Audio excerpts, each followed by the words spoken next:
Bem-vindas a Talk CB Eu mais um episódio super especial pedido por vocês, porque a gente vai atender os pedidos de vocês, sim. Hoje nós vamos falar de um tema que realmente engloba história e sonhos. É um novo olhar, uma nova abordagem para essa mulher.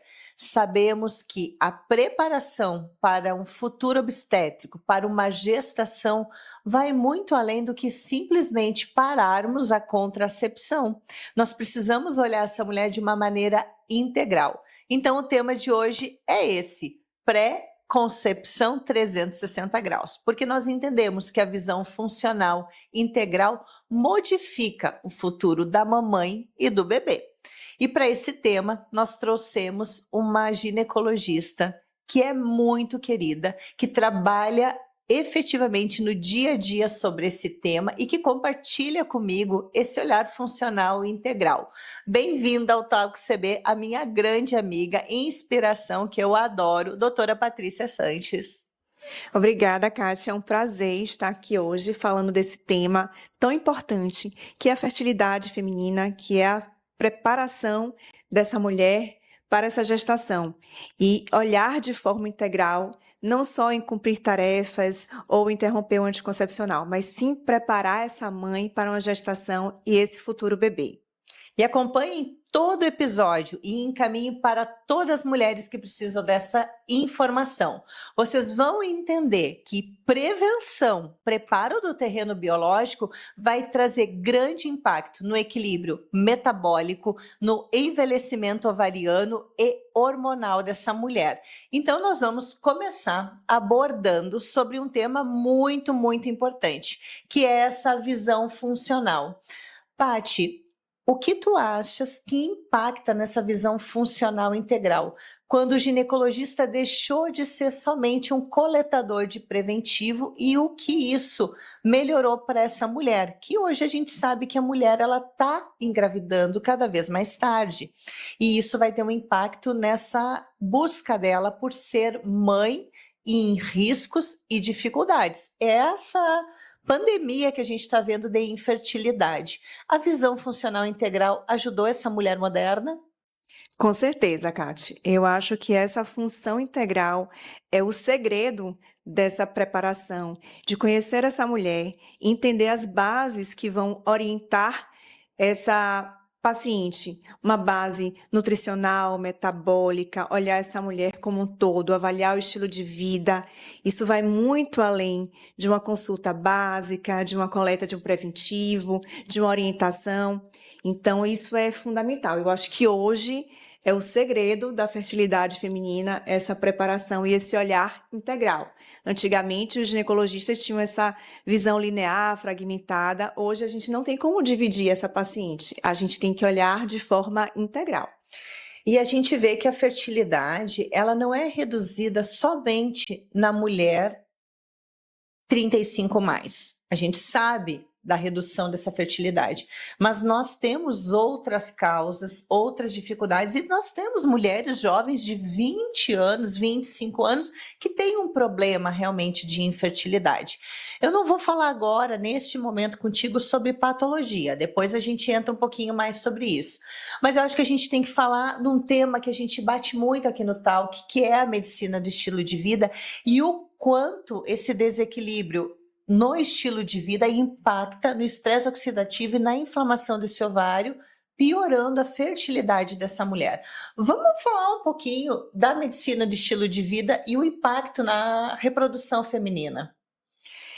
Na verdade, Kati, nós mulheres já nascemos com os nossos óvulos, né? Então, precisamos ter esse cuidado ao longo de toda a vida. E não só quando vou engravidar. Então, essa medicina do estilo de vida, esse impacto que essas condutas vão ter em relação a uma nutrição adequada, uma prática de atividade física, uma saúde intestinal, um sono, regulação do estresse, isso vai impactar na fertilidade da mulher. Então, não é se preparar apenas 3 meses antes, é se preparar ao longo de uma vida inteira. Nós precisamos cuidar dos nossos óvulos, sabendo que eles já nascem conosco e eles vão envelhecendo conosco. Os nossos ovários, eles envelhecem muito mais rápido que os nossos órgãos. Então, esse cuidado precisa ser feito de forma muito adequada e muito acompanhada. Eu acho que tem um tema que a gente precisa explicar para quem está em casa, porque elas têm uma ideia que a gente nasce e ao longo dos anos, quando a gente menstrua, a gente vai formando nossos óvulos. É isso um grande mito entre as mulheres, que elas imaginam que o nosso ovário todo mês está formando óvulos. Vamos explicar para vocês, então, como que funciona isso.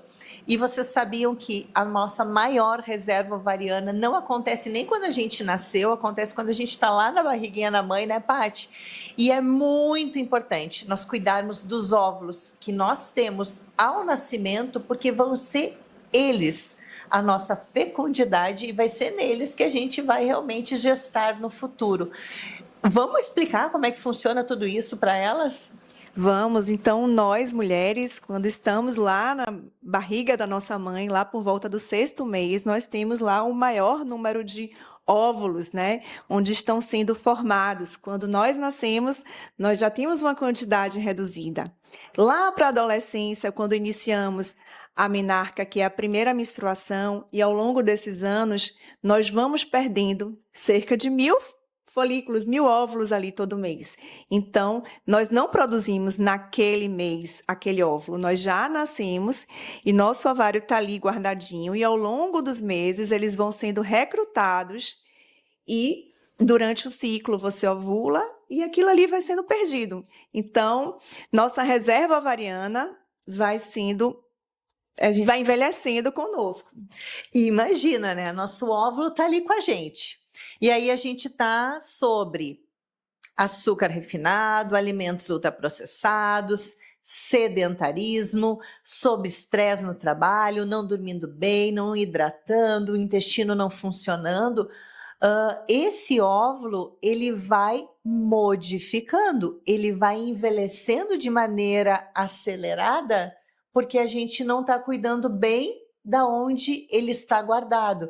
Isso se chama realmente o nosso terreno biológico. Como que a gente cuida o nosso corpo? Então, eu sei que é um tema batido, mas é um tema fundamental. E você que pensa em ser mãe e não está cuidando do seu corpo, da sua casinha, eu sempre digo, a primeira coisa que a gente vai falar agora para vocês é, futuramente quer ser mãe? Faça autocuidado. Modifique. Paty, existe influência de uma mulher que não tem o autocuidado, não cuida do seu estilo de vida, e ela começa a ter o impacto disso no estilo de vida, ela melhorando, vai impactar na fertilidade dela? Ela vai melhorar a sua fertilidade? Sem dúvida, Kate, com certeza. Esse impacto do estilo de vida é um dos principais fatores que estão relacionados com a fertilidade, né? Nós, mulheres, vamos envelhecendo e nossa fertilidade, a partir dos 35, vai começar a decair. E se a gente não cuida previamente desse ambiente, desse terreno biológico, e expõe nosso óvulo, que é essa célula metabolicamente superativa, que vai formar o óvulo, a um ambiente altamente inflamado, oxidado, isso aí vai fazer com que esse envelhecimento seja muito mais rápido e a mulher tenha dificuldades, muitas vezes, com a própria fertilidade. Uma dos pilares mais importantes, eu acho, não sei se tu concorda comigo, se tu não concordar, tá tudo bem, daí tu defende a tua tese, tá? Eu acho que é o sono, porque assim, quando a mulher, ela tem um trabalho noturno, um trabalho sob estresse, tanto que médicas que fazem plantão, a gente tem vários estudos mostrando a perda da qualidade, inclusive da sua fertilidade em função ao estresse oxidativo e qualidade de vida aumentando o risco de doenças crônicas também.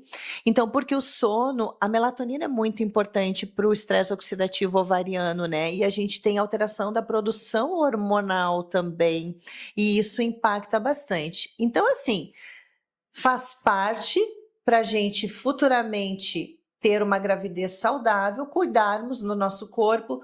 Qual é os minutos de atividade física, o tempo, qual é a alimentação ideal para essa mulher, para a fertilidade, o que tem documentado em número de horas de sono? Detalhe um pouquinho para nós.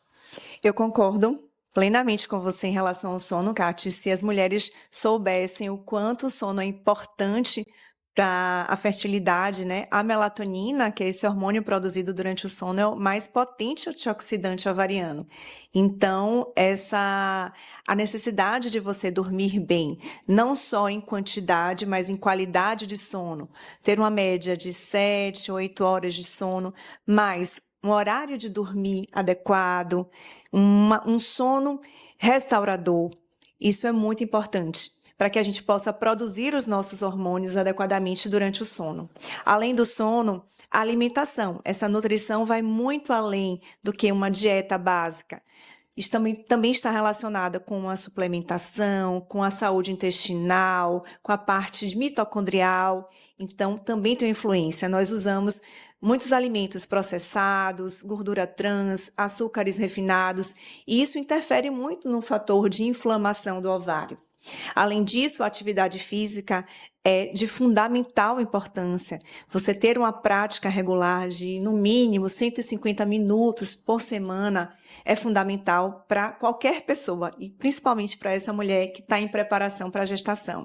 E o controle do estresse, porque essa desregulação do eixo hipotálamo HPA interfere demais na nossa produção hormonal. Então, eu acho que são pilares de fundamental importância para essa mulher. Isso, para vocês entenderem, o nosso equilíbrio hormonal, ele precisa, essa noite de sono, quando o cortisol começa a baixar, a melatonina entra em ação. E aí os nossos hormônios entram em produção, e aí a gente tem realmente um ciclo circadiano muito bem atrelado, equilibrado, e que vai favorecer a saúde do ovário, que é isso que a mulher quer nesse momento. Mas vamos falar um pouquinho da maior dúvida das mulheres, que é o fator idade. Sim. É o maior medo. Doutora, quando eu preciso me preocupar? Quando eu preciso pensar em gravidez? Doutora, eu estou trabalhando demais, eu não tenho como ter filho agora, eu vou ter que prorrogar. Como que eu faço? Então vamos falar um pouquinho dessa queda da fertilidade de acordo com a idade. Que idade a mulher precisa se preocupar? Que idade realmente tem uma queda mais abrupta e o que ela pode fazer nesse período? Essa é uma pergunta muito comum, né, no consultório. Diariamente. A gente sabe que, biologicamente, a melhor fase para uma mulher engravidar seria dos 20 aos 30 anos, né? E a partir dessa idade, principalmente a partir dos 35 anos, a gente observa um declínio importante da nossa reserva ovariana, tanto em quantidade quanto em qualidade. Então, nós mulheres vivemos um momento de vida que postergamos a gestação, seja por uma decisão pessoal, ou uma questão de trabalho, ou por não ter encontrado um parceiro adequado, ou até mesmo por motivos de doença. Então, a gente posterga a gestação, e isso faz com que a gente tenha que avaliar a nossa paciente, orientá-la que, a partir dos 35 anos, se não houver uma pretensão de uma gestação a curto prazo, existe hoje em dia, na medicina reprodutiva, o congelamento de óvulos, que eu acho que uma das maiores evoluções na medicina reprodutiva, e vai dar a oportunidade dessa paciente de congelar aquele momento ali, aqueles óvulos naquela idade que estão numa idade boa, favorável, né? E faz com que ela consiga ter um momento mais tranquilo de decidir esse momento de gestação. Que idade tu sugere para fazer o congelamento? A partir dos 35, ou antes, o quanto precoce, se ela achar que ela vai ter uma gestação, que não, com 30 anos, se ela quiser fazer, eu acho assim, que é válido, mas a partir dos 35 a gente realmente enfatiza isso para as nossas pacientes. E se ela aos 32, 33 já souber que vai demorar uma gestação, que ela colete o quanto antes, porque esse ovário vai ter uma qualidade melhor, né? Eu sempre falo com elas, olha, o de 30 é melhor que o de 35. Exato. Então, quanto antes, melhor. Paty, vamos falar um tema também que quando a paciente chega no consultório, ela pergunta qual exame eu posso fazer para mim ficar tranquila que eu vou poder engravidar. Esses exames que a gente faz de avaliação, eles têm uma durabilidade de quanto tempo? Mais de 6 meses, menos? Que exames essa mulher pode fazer? Um dos exames que nós podemos solicitar é o hormônio antimileriano. Ele vai avaliar essa reserva ovariana e, a partir da taxa desse exame, nós temos uma noção de como está essa reserva. E é importante que essa mulher faça para a gente conseguir avaliar e orientá-la de forma adequada. Também temos a contagem dos folículos antrais, que pode ser feito através da realização do exame de ultrassom na fase do ciclo inicial, e também nos dá uma noção de como estão aqueles folículos, para que a gente também possa orientar essa paciente. Perfeito, então a gente entendeu que tem realmente um cronômetro, um relógio no tic-tac ali na mulher, que a gente realmente tem um tempo. 30 anos é uma idade excelente, mas de repente não é a idade profissional, pessoal dessa mulher, e que aí a gente tem esses cuidados, esses exames que são fundamentais, né? Chegam muitas mulheres, às vezes, aos 35 anos que não fizeram um FSH, um estrogênio para a gente poder, um estradiol para a gente avaliar essa evolução. E muitas usando métodos contraceptivos orais que atrapalham a avaliação, que realmente mascaram um olhar hormonal para essa mulher. Quando a gente fala sobre essa preparação que muitas mulheres querem, elas estão sob o uso de algum método contraceptivo. Existe interferência nessa avaliação como o hormônio antimileriano na nossa reserva, quando ela está em uso de algum método contraceptivo, para a gente não mascarar ou não ter uma interpretação, para não termos uma interpretação equivocada? Sim, é interessante porque, sim, na vigência de algum método contraceptivo hormonal, essa dosagem do hormônio antimileriano, ela não é 100% fidedigna. Então, o ideal é que essa paciente ela faça uma avaliação sem usar um método, para que nós possamos avaliar de forma adequada. Conhecimento é poder de vocês, mulheres. Então, avaliar o nosso relógio biológico é vocês terem uma segurança e uma tranquilidade para planejarmos esse futuro. Mas vamos falar um pouquinho sobre, além dos hábitos de vida que a gente conversou, álcool, tabagismo, porque temos essas drogas ilícitas que estão politicamente corretas aí, e se elas têm interferência também na fertilidade? Total. Todos eles são fatores extremamente tóxicos para a fertilidade. Então, tabagismo, álcool, uso de drogas, exposição a poluentes, disruptores endócrinos, todos esses fatores interferem, sim, na parte de oxidação, de inflamação, mexendo ali nesse terreno biológico da paciente. Fala um pouquinho sobre os disruptores endócrinos e essa interferência na fertilidade da mulher, porque a gente visualiza hoje isso, inclusive nas adolescentes, nas meninas jovens, né? E isso vai levando por um tempo longo, a longo prazo, essa interferência é importante. E muitas vezes elas nem sabem que aquilo ali é um disruptor endócrino. E o que é isso, Paty? Então, os disruptores endócrinos são substâncias que elas mimetizam ou alteram a produção dos nossos hormônios endógenos. E eles estão presentes em algumas substâncias, como objetos com plásticos, cosméticos, agrotóxicos, nos alimentos, desodorantes, né, o uso de próprios materiais de limpeza. Então, isso a longo prazo, nós estamos sendo expostos a esses disruptores e muitas vezes nem sabemos, nem percebemos, e isso interfere muito na parte hormonal, muito.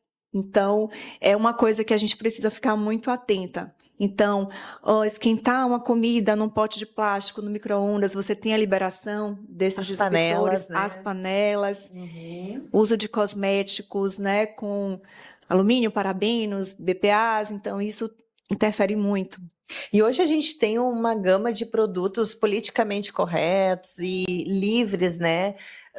E que a gente precisa indicar, né? Até as panelas, a gente está vendo assim, panelas de cerâmica a gente consegue utilizar com uma qualidade menor, com custo baixo, além de outras, e a gente precisa falar mais sobre isso, porque isso interfere e muito a nível de receptor hormonal, né? Sim, e quando você fala e orienta a paciente, ela, doutora, mas até as minhas panelas eu preciso trocar? Sim, isso é importante. E quando a gente está falando dos disruptores endócrinos, a gente não está falando em pequenas quantidades. Às vezes as doses são muito pequenas que estão nesses produtos, mas o uso regular e essas doses pequenas a longo prazo, isso Constantes. sim que pode impactar nessa constância.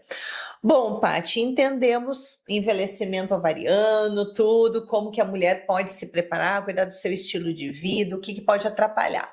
Mas vamos falar na prática. Você chegou aqui no consultório hoje, doutora Caticilene, estou com 32 anos e estou preparada. Que exames essa mulher tem que fazer? E eu quero ir um pouco mais além. Quando a gente fala em pré-concepção 360, que exames o casal precisa fazer? Porque não é somente a mulher. A gente não está falando sobre infertilidade. Nós estamos falando de uma mulher que ela fez os seus exames previamente, as suas revisões, o seu acompanhamento, e agora ela tomou uma decisão de engravidar. Quanto tempo ela espera uma gravidez e que exames ela e o marido precisam fazer? Porque eu já digo para vocês, não é só a mulher, não. Não, quando a gente fala de planejamento, a gente está falando de uma equação que envolve o casal. Então, 50% de um, 50% do outro. Precisamos fazer uma avaliação integral desse casal, que inclui exames laboratoriais, onde vamos avaliar o ferro dessa paciente, os nutrientes, os minerais, né? Interessante, a função tireoidiana, os hormônios, avaliação física, excluir através de exames de imagem, no ultrassom transvaginal, você vai avaliar se essa paciente tem um mioma, tem um pólipo, tem um cisto. Avaliar o casal, muitas vezes o esposo tem alguma disfunção endócrina, ou uma obesidade, ou um uso de uma testosterona, que aquilo ali pode interferir também na fertilidade. Muitas vezes nos preocupamos apenas com a mulher. E quando a gente vai avaliar, o homem também tem alguma disfunção que pode interferir nesse planejamento do casal. Então, é importante avaliar o casal de forma conjunta e fazendo esses exames mesmo. A avaliação laboratorial é essencial e muitas vezes diagnosticamos muitas disfunções e deficiências nutricionais que precisam ser repostas e corrigidas, e avaliação de exame físico e exame ultrassonográfico também. A composição corporal, tu acha importante nessa avaliação, Paty? Há essa interferência do aumento do peso, resistência insulínica na fertilidade? Total. Essa composição corporal, nós observamos, né, que as pacientes que têm um sobrepeso, um aumento dessa gordura, a gente tem interferência na parte hormonal, na resistência insulínica, e vai interferir isso diretamente na ovulação dessa paciente. Qual composição corporal tu acha ideal para a mulher fazer numa preparação pré-concepção? Qual é os exames que tu achas importante? Fazer uma bioimpedância dessa mulher e avaliar essa composição de massa de gordura e massa magra, orientar essa paciente de acordo com a proporção que ela tem, isso aí é importante. A gente sabe que não é todo mundo que tem acesso à bioimpedância, né? Então, a gente precisa conversar sobre dinamômetro, que é um exame que a gente faz uma avaliação de força. Medida de circunferências abdominais. Existe a densitometria corporal, que é um exame também padrão ouro, que pode ser avaliado, que tem cobertura também pelos planos de saúde. Mas a gente também sabe que ao exame físico, circunferência abdominal e 10 quilos acima a mais da estatura já é um indício de aumento de resistência insulínica. Sim. Né? Isso os estudos nos comprovam. Então, mesmo que não tenhamos uma composição corporal, o exame físico, clínico dessa mulher já vai nos dizer muita coisa e que caminho a gente já vai ter. A própria sarcopenia, que é a diminuição da massa muscular, é um marcador de resistência insulínica e você consegue também orientar essa paciente. Quanto tempo antes ela precisa fazer essa avaliação? Então, né? Esse tempo, assim, eu acho que o mais precoce possível, mas a gente fala de uma preparação de 3 a 6 meses, que é o que é mais comum, mas eu acredito que isso deve ser feito com mais antecedência. Eu acho que a mulher que tem um planejamento de engravidar, ela precisa se cuidar desde sempre, e claro que essa visão mais focada em 6 meses, 3 meses antes, é fundamental. Que vocês precisam entender que uma mulher, 6 meses, a gente consegue preparar a casinha, o terreno biológico, se tudo está bem. Isso. Se Agora tiver alguma alteração, é o vai tempo demorar mais vai. tempo. E a gente precisa desse tempo para poder organizar essa casinha. Muitas vezes esse tempo não é suficiente. E isso, a gente não vive numa bolha, vocês não vão conseguir focar 100%, porque assim é a vida real, e aí a gente precisa desse tempo realmente para preparar da melhor maneira essa fertilidade da mulher e esse equilíbrio, que também pode ser não somente metabólico, como hormonal e muitas vezes nutricional, né? Sim, com Porque certeza. muitas vezes a nossa alimentação, da maneira que ela é hoje, a gente não consegue suprir. Nosso solo no Brasil é mais pobre, nós não temos os nutrientes tão suficientes. E não esquecendo que das mulheres, 8 mulheres em cada 10 têm alguma alteração em absorção intestinal, como constipação, desbiose, e que talvez isso também precise ser corrigido junto de uma equipe multidisciplinar, né? Sim, e a gente tem observado que cada vez mais as mulheres estão tendo essa dificuldade. Hoje, 1 em cada 6 casais tem dificuldade de engravidar. E nós vemos que muitas desses casais estão relacionados a essa dificuldade com o estilo de vida. E com essas pequenas mudanças de forma constante e contínua, a gente consegue muitas vezes fazer com que esse casal engravide com esses ajustes. A gente precisa falar sobre vacinação, né, Paty? Porque, assim, é uma grande dúvida também. Que vacinas eu preciso ter que eu possa engravidar com tranquilidade? A gente teve o boom da pandemia do Covid, a gente tem várias vacinas como o HPV.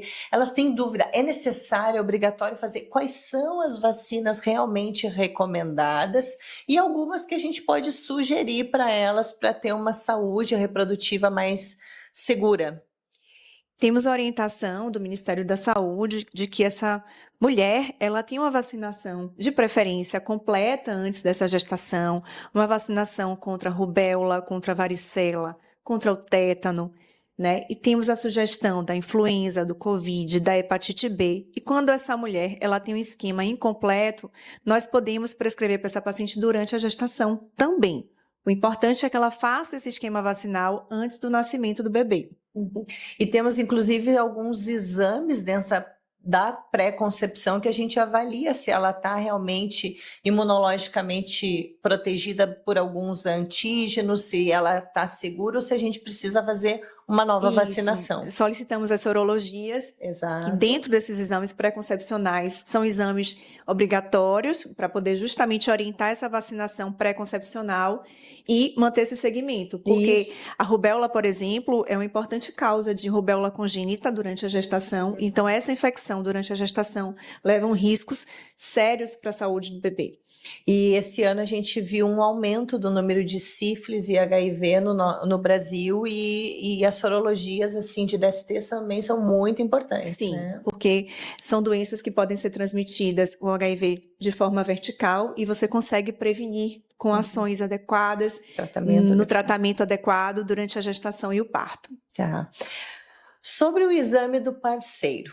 Que exames o parceiro vai procurar um urologista e vai fazer a sua avaliação completa? Todos precisam fazer espermograma? Em que momento ele faz o espermograma? Quais são essas recomendações? Quando a gente fala do homem, e quando falamos de um casal que está tentando engravidar, não é um exame que a gente vai pedir de cara. Então, esse casal, quando você tem a mulher, quando tem menos de 35 anos e ela está tentando engravidar, ela tem um período de 1 ano de espera para que você possa... Escutem isso, repete, Paty, isso é bem importante. Mulheres abaixo de 35 anos, elas têm um tempo de 1 ano para tentativas de gravidez. Normal. A partir desse período é que a gente vai fazer uma investigação. E mulheres acima de 35, justamente por haver essa queda dessa reserva, nós esperamos 6 meses.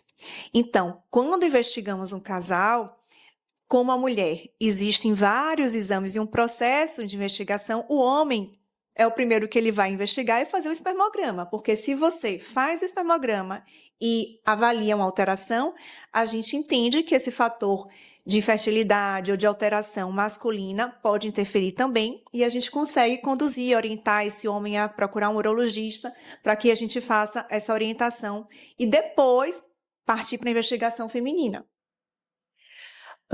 Nós vemos que algumas mulheres apresentam alguns desafios assim mais adicionais. Elas têm passado por doenças, por patologias como a endometriose, síndrome do ovário policístico, algumas doenças autoimunes e até mesmo o câncer.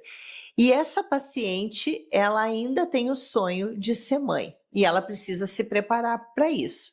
A gente vê um número crescente do câncer nas mulheres mais jovens, e isso é uma realidade maior no nosso consultório, e é uma grande preocupação quando ela tem um diagnóstico de como a gente vai preparar essa mulher para uma futura gravidez, inclusive às vezes antes do tratamento quimioterápico, cirúrgico que ela vai fazer, e como que ela vai cuidar dessa gestação pós-tratamento.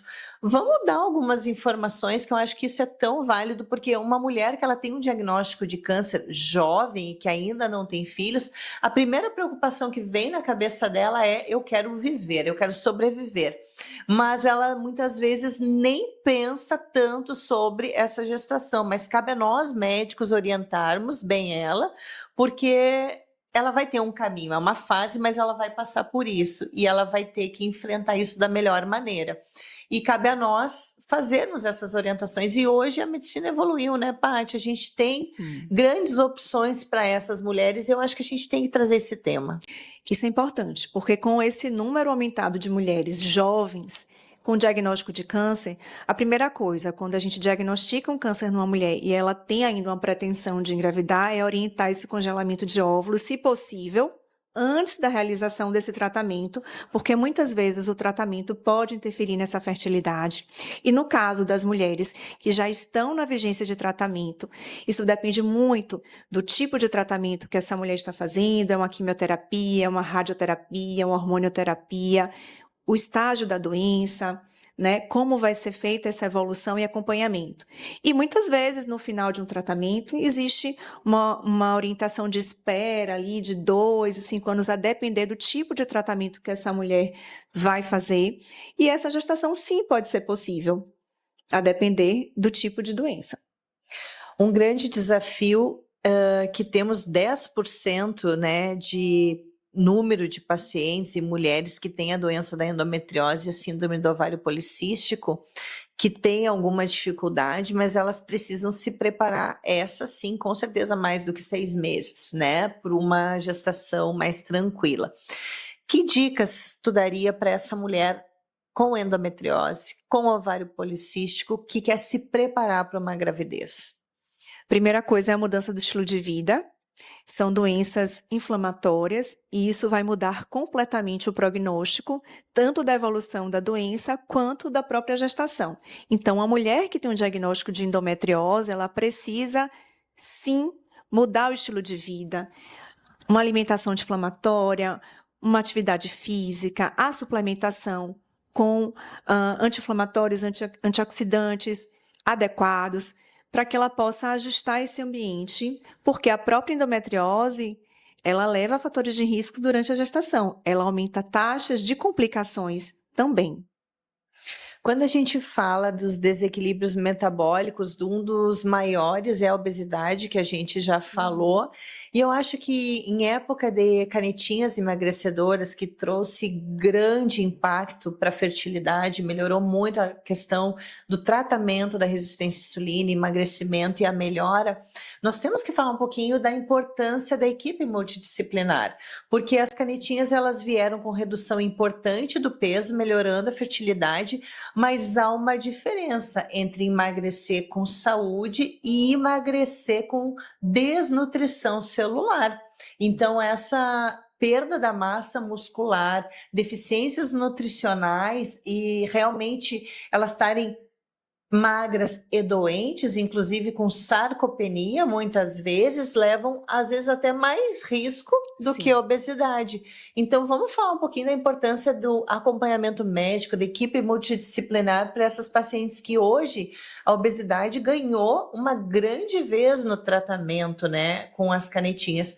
Mas elas não são milagrosas, elas precisam de um cuidado, né, Paty? A gente vê isso todo dia. Todo dia. Isso é importante porque esse emagrecimento acompanhamento ele tem que ser feito de forma saudável. Você perder peso através da perda de músculo não é o que deve ser acontecido. Então, você tem um acompanhamento de uma equipe multidisciplinar, com a nutricionista, que vai estar ali lhe orientando, juntamente uma alimentação adequada, uma suplementação, isso é de fundamental importância. Até porque existem certas medicações também que precisam ser suspensas antes desse planejamento. Vamos conversar sobre isso. Eu acho né? isso muito importante, né? Que medicações que a gente precisa suspender. A gente falou ali que para cuidar da massa muscular, a gente vai ter com a equipe, vai ter que suplementar, mas a gente não falou das medicações que a gente precisa retirar, né? E isso depende, né? A própria canetinha emagrecedora, a orientação é que a gente suspenda 2 meses antes dessa mulher querer gestar. A gente precisa. Se essa paciente ela tem uma patologia prévia, ela é hipertensa, ela usa um antihipertensivo, a gente vai avaliar qual tipo de antihipertensivo essa mulher ela usa.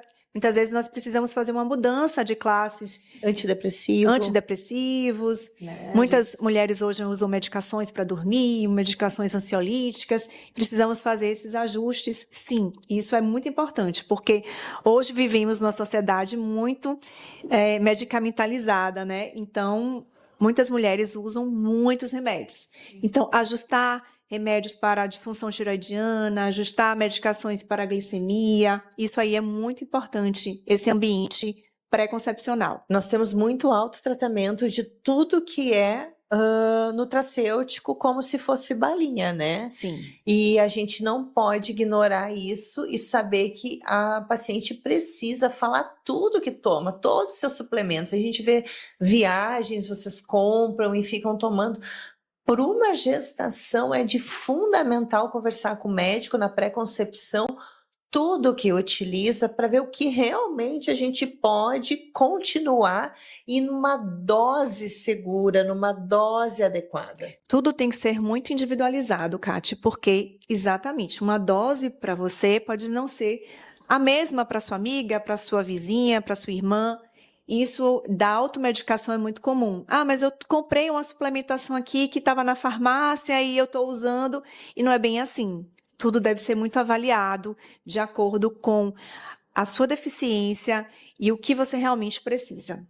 Nós temos algumas pacientes que eu acho que é importante a gente alertar para vocês. Existe uma doença chamada trombofilia. E essa mulher que tem diagnosticado uma trombofilia, ela precisa ter um cuidado a mais no preparo de gestação, né, Paty? Sim. Como funciona esse diagnóstico e o cuidado?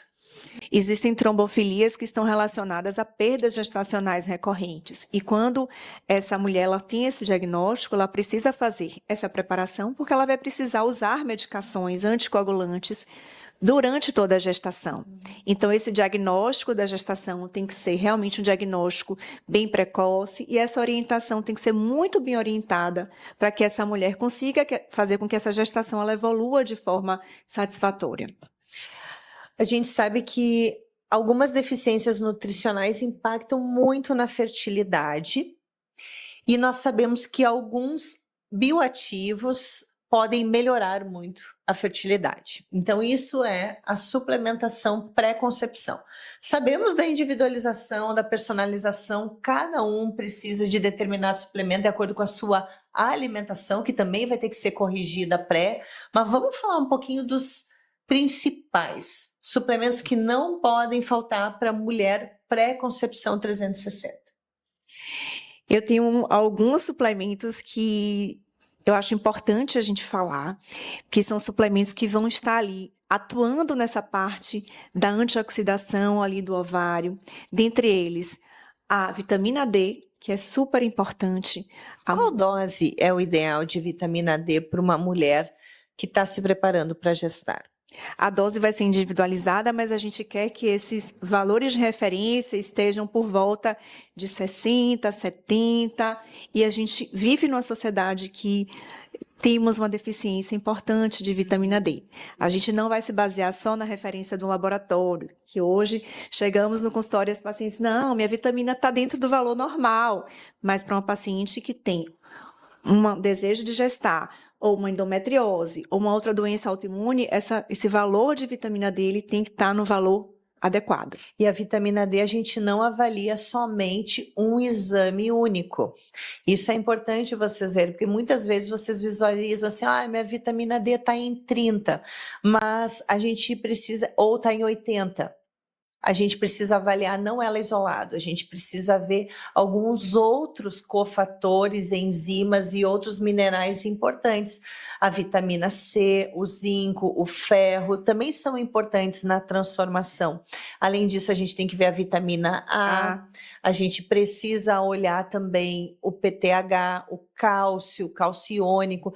Então, a avaliação ela é muito além do que um exame único, é um conjunto de exames que vai nos dizer sobre isso. Não é só dar aquela dose, Não. é você ter um ambiente que essa dose consiga ser absorvida. Então, além disso, vamos falar um pouquinho do ômega, do ácido 3, fólico. como mantém-se também durante a gestação. Durante a gestação, a gente vai avaliar a diferença de suplementar uma dose maior de EPA, uma dose maior de DHA, e tem um importante fator na parte cognitiva ali do bebê, na formação cerebral, ocular, e é muito importante. Além disso, o metilfolato, que o pessoal sempre fala, o ácido fólico que a gente vai tomar. Hoje a gente prefere oferecer a essa paciente a forma do metilfolato, que é a forma ativa, né? Muitas pacientes têm alterações genéticas que têm essa deficiência, que não conseguem fazer essa conversão. Então, esse oferecimento dessa dose direta do metilfolato, ela é fundamental na fase pré-concepcional e no primeiro trimestre, principalmente, porque essa vitamina B9, o metilfolato, vai ajudar na prevenção de doenças do fechamento do tubo neural. E como anencefalia. Isso é uma recomendação, mundial. Vamos falar da coenzima Q10? Qual é a importância dela num preparo? E vou mais além, na infertilidade para uma mulher, porque não só mulher que quer engravidar, tem muitas mulheres que são inférteis, diagnosticadas e querem engravidar, e a importância dela para esse estresse oxidativo. A coenzima Q10 é importantíssima para esse estresse oxidativo, ela vai ajudar a agir ali na parte da função mitocondrial. E como a gente sabe, o nosso óvulo é um óvulo uma célula extremamente metabolicamente ativa e precisa dessa energia, né? Então, tanto na fase pré-concepcional quanto durante a gestação, a coenzima Q10 é de fundamental importância para essa gestante, para essa mulher. A coenzima Q10, ela é uma enzima do nosso corpo, né, Paty, que a gente tem e produzimos naturalmente, mas isso. E ela vai se deteriorando ao longo dos nossos anos, vai reduzindo e vai se gastando e degradando. E às vezes a gente tem que repor ela. E ela é antioxidante, anti-inflamatória e formadora de energia. E uma curiosidade é que o nosso ovário é o órgão que mais envelhece aceleradamente, né? E por quê? Porque ele não para. Não para.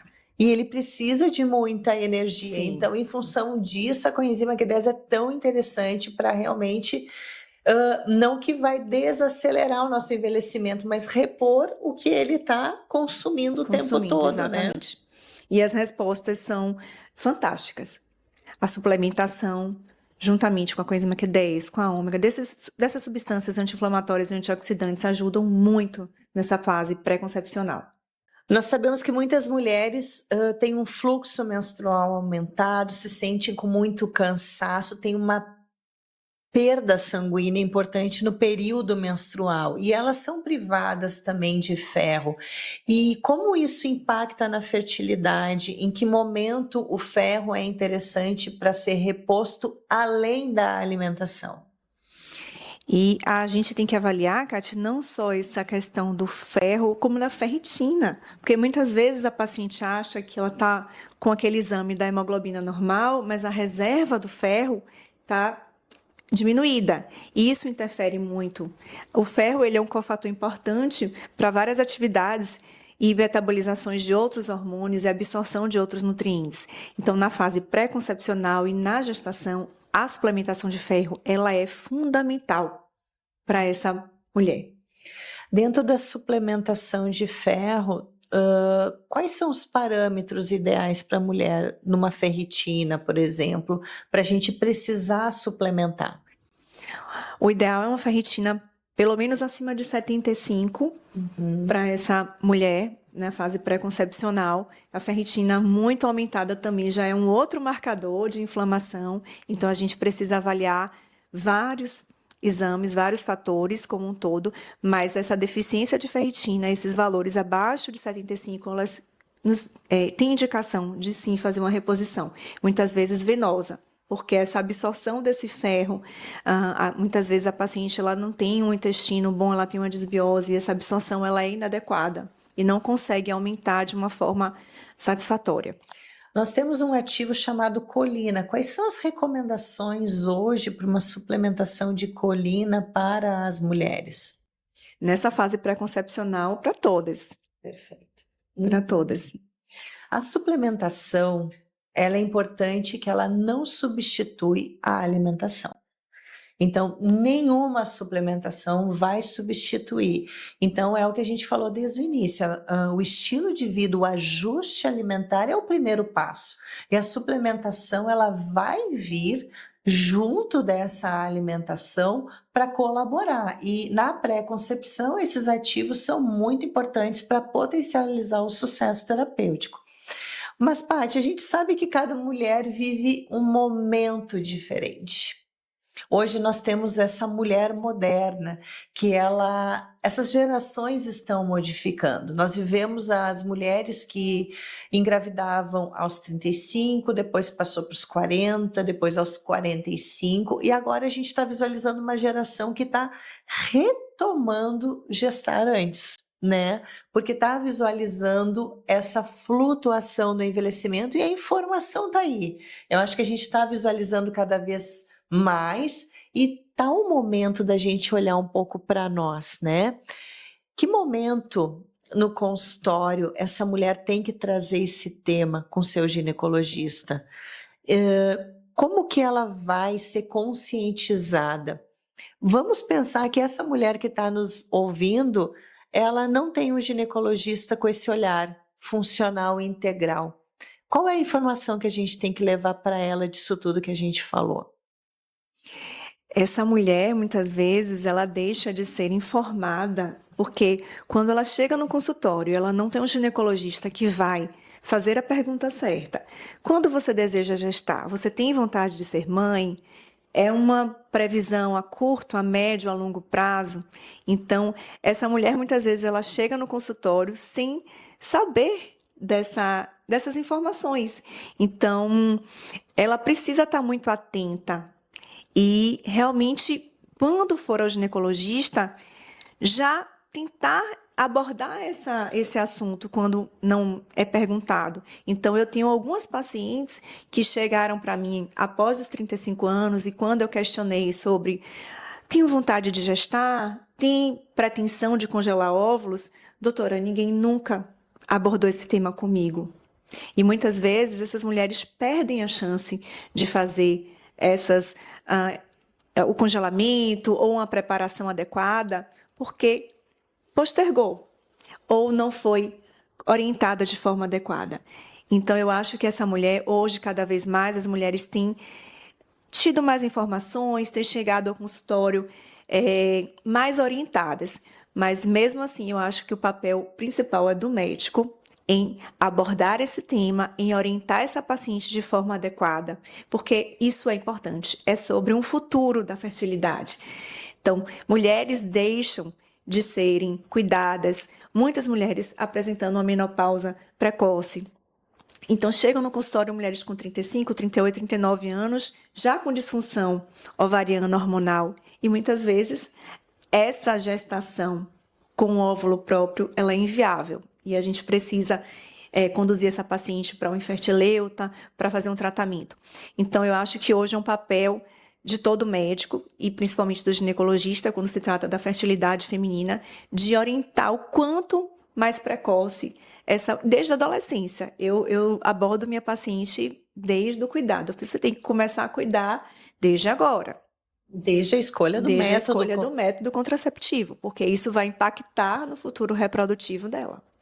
A gente tem falado muito sobre congelamento de óvulos, é um tema que a gente aborda muito, mas ao mesmo tempo tem uma situação do congelamento que eu acho que a gente tem que trazer um insight. O congelamento é um investimento que nos dá uma liberdade reprodutiva, que é 100% de chance, porque eu recebo muitas mulheres que fizeram congelamento e disseram assim: não, doutora, eu vou, acho que lá aos meus 45, 46 anos, ter esse congelamento. Eu acho que a gente tem que ter um entendimento de expectativa, realidade, porcentagem e explicar um pouco melhor para elas, porque é um investimento, é uma liberdade, é importante, mas a gente tem alguns detalhes a ser falado. Sim, é importante abordarmos isso com a paciente, que esse congelamento ele deve ser feito o mais precoce possível.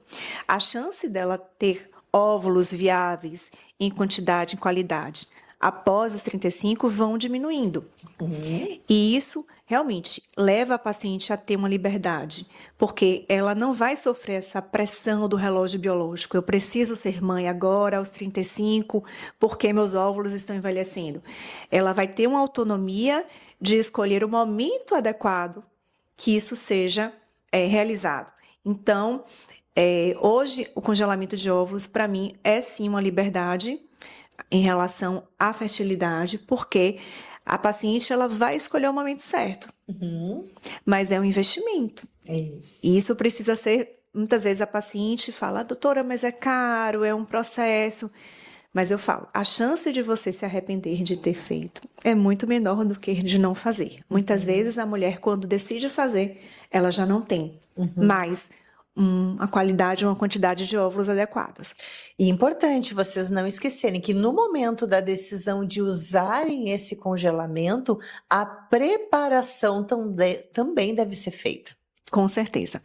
Porque a chance de você ter uma receptividade endometrial é muito maior quando essa mulher está equilibrada em termos de hormônio, nutrientes, minerais.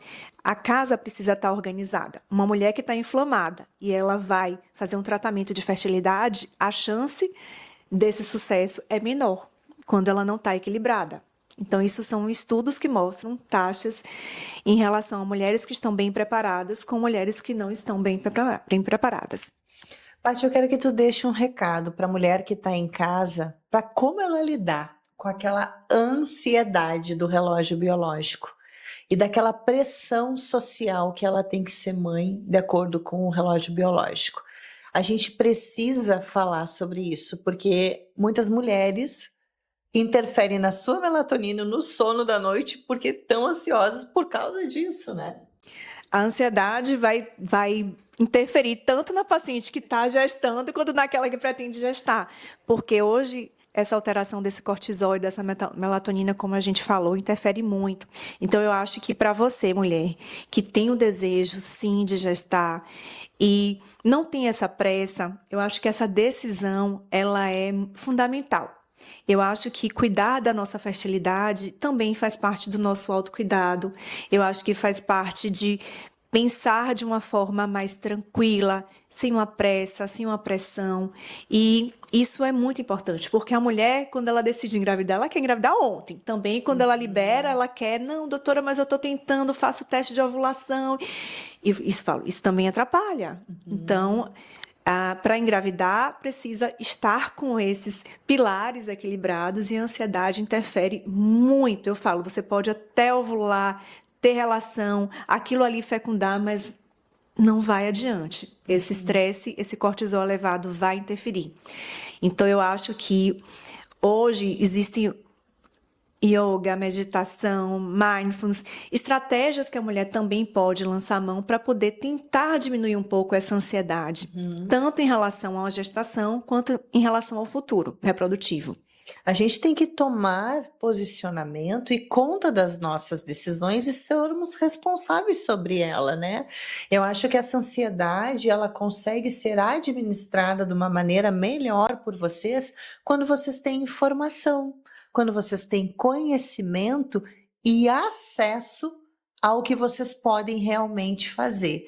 Então, mesmo que tomem uma decisão do congelamento, o autocuidado do terreno biológico do corpo vai precisar ser continuado.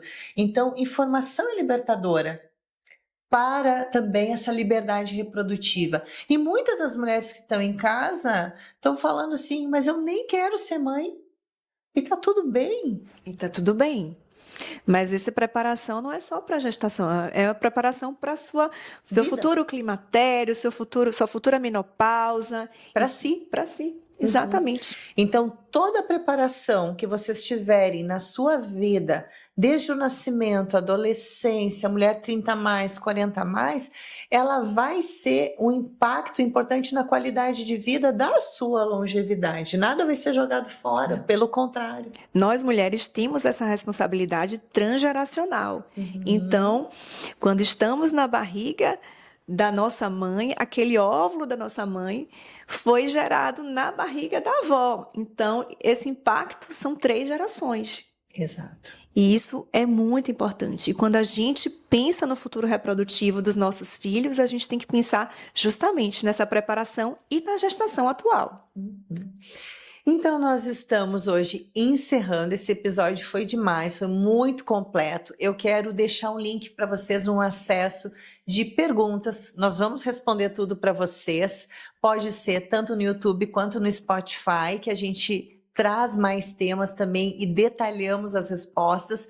Mas, Paty, eu queria que tu deixasse uma mensagem final para quem está em casa e quer futuramente ser mãe. É o seu desejo. Kati, muito obrigada, antes de tudo, de deixar esse recado. Quero agradecer a você pelo convite e por abordar um tema tão importante para a saúde feminina. E eu sou fã desse tema, trabalho com essas pacientes que estão nessa fase pré-concepcional e vejo no meu dia a dia o quanto isso impacta. Então, eu acho que você, mulher, que tem pretensão de engravidar ou não, esse cuidado, sim, tem que ser começado o quanto antes. E não só em relação à fertilidade, mas em relação à saúde como geral, porque esse impacto, quanto mais precocemente você inicia, você tem uma facilidade. Então, não é só 3 a 6 meses, é ao longo de uma vida inteira, com uma prevenção e promoção de saúde. Então, o meu recado é isso. Eu acho que mulher que se ama, se cuida e que comece isso o mais precocemente possível. Eu sei que muitas vezes é difícil a gente se escolher, né? O autocuidado, cuidar de si. Mas quando a gente tem uma história e um sonho de ser mãe, às vezes isso pode ser a sua virada de chave. Faça isso por o seu filho, que você vai estar falando por você. Então, o autocuidado, a prevenção é a grande chave mestra dessa fertilidade, da mudança, dessa nova perspectiva da mulher pré-concepção 360. Nos acompanhe, a gente vai conversando mais por você e não esqueça que informação liberta, porque realmente autocuidado é uma dos pilares para a nossa busca da nova fertilidade da mulher. Muito obrigada, Paty. Obrigada, Kati. A Paty é uma amiga muito querida, que eu tenho orgulho de trazer aqui, e vocês vão ver muito nós aqui em outros temas também. Obrigada pelo carinho. Obrigada pela oportunidade, pelo convite. Até o próximo. Até o próximo.